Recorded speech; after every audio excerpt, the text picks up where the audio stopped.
This is the new Meta Quest 3S. Aujourd'hui, Meta, anciennement connu sous le nom de Facebook, vient de faire des annonces majeures sur leur nouvelle technologie 2024-2025, lors de leur conférence annuelle, le Meta Connect 2024. Premièrement, ils vont lancer leur première édition des lunettes connectées, des lunettes donc équipées de technologie.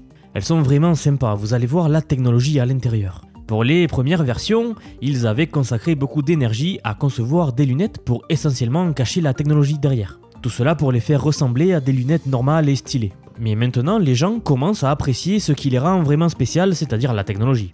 Et je pense qu'avoir un design qui célèbre cela est assez génial.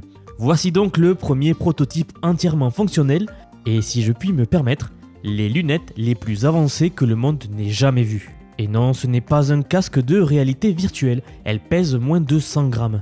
Elles ont des écrans holographiques, donc des hologrammes, suffisamment nets pour capter les détails, suffisamment lumineux pour être vus dans différentes conditions d'éclairage, et surtout suffisamment grand pour afficher un écran de cinéma ou plusieurs moniteurs sur l'écran des lunettes elles-mêmes.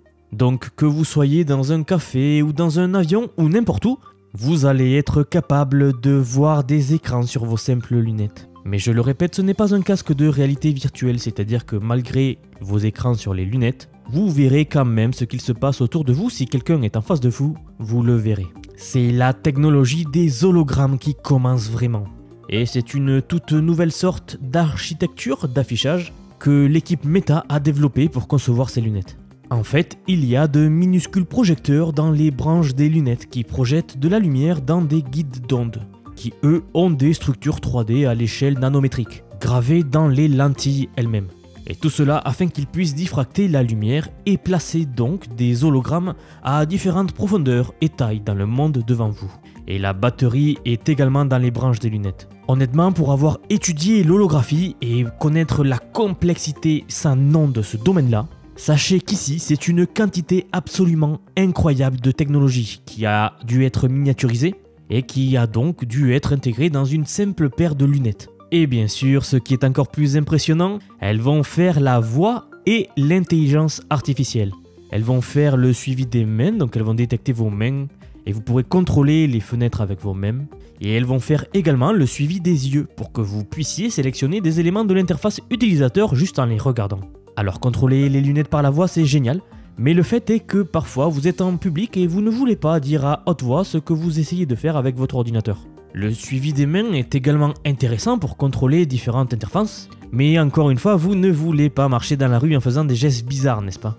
Donc, Meta vient également d'annoncer qu'ils sont en train de travailler sur un nouvel appareil qui permettrait d'envoyer un signal de votre cerveau directement vers les lunettes, vers l'appareil. Ce n'est donc pas seulement les premières lunettes de réalité augmentée holographique, mais c'est aussi le premier appareil alimenté par une interface neuronale basée sur votre poignet. Pourquoi le poignet? Car c'est l'appareil qu'ils essayent de développer pour que vous puissiez contrôler ces lunettes grâce à votre cerveau.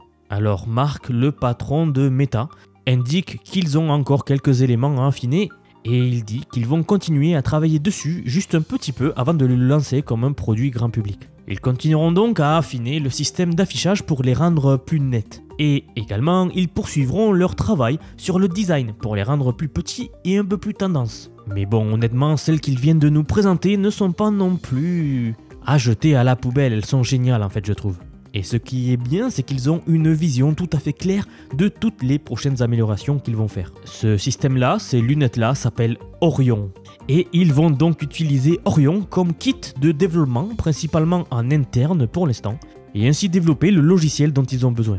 Mais sachez que Meta sont les leaders mondiaux de la réalité virtuelle et de la réalité mixte. C'est grâce aux investissements colossaux qu'a réalisé Mark les années précédentes sur la réalité virtuelle et la réalité mixte que l'entreprise peut maintenant travailler sérieusement sur cette nouvelle technologie qui est complètement dingue. Alors lorsque la prochaine version de ce matériel sera prête, elles deviendront vraiment les premières lunettes de réalité mixte grand public à part entière. Très grosse annonce donc. Seconde annonce de la conférence, ils rendent leur intelligence artificielle encore plus intelligente avec leur nouveau modèle open source Llama 3.2.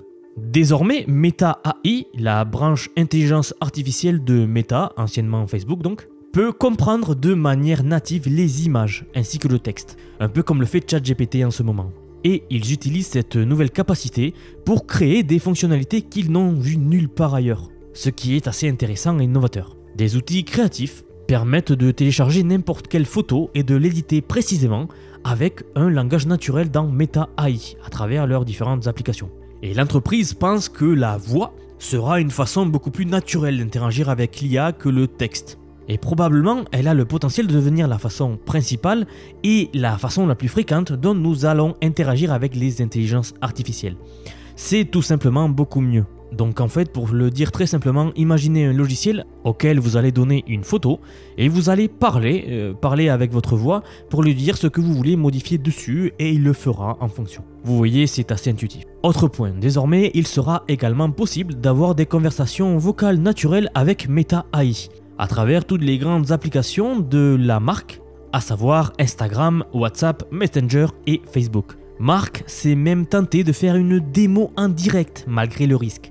Car vous savez, les IA peuvent être assez imprévisibles, sujettes à des problèmes techniques et potentiellement assez embarrassantes pour un événement comme la conférence annuelle de Meta par exemple. Mais il a décidé de le faire quand même en se préparant à tout ce qui pouvait arriver. Encore une nouvelle annonce, leur nouvelle IA peut aussi envoyer des messages directs, partager des liens vers des ressources pertinentes et guider les gens à travers les conversations, ce qui est génial. Une autre des annonces majeures, c'est la nouvelle avancée de Meta qui vient d'annoncer qu'ils sont en train d'expérimenter le doublage vidéo automatique sur des réels, en commençant par l'anglais et l'espagnol.